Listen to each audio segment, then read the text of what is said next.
Aish Dean here. I just want to show you a new feature of Mote. Remember that Mote is a Google extension, so you need to add it.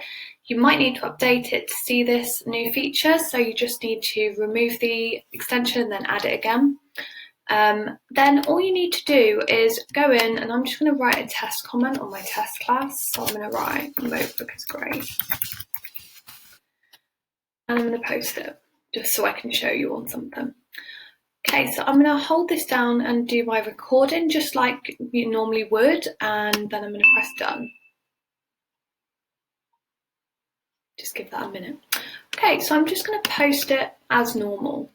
So now it's come up exactly the same as you all will have done before. I'm going to press edit, and then you can see that there's a new button there. It says save as. Now what this allows you to do is to summarize what the comment is saying in general. So I'm going to put great job, keep trying, for example.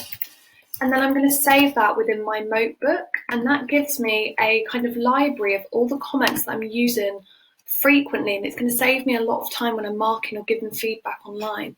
And then what I'm going to do here now is I'm going to post that one in. So I'm going to comment on this one, and I'm going to hold it down, and you're going to see the list.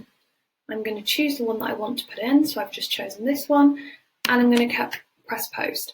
How much time is this going to save?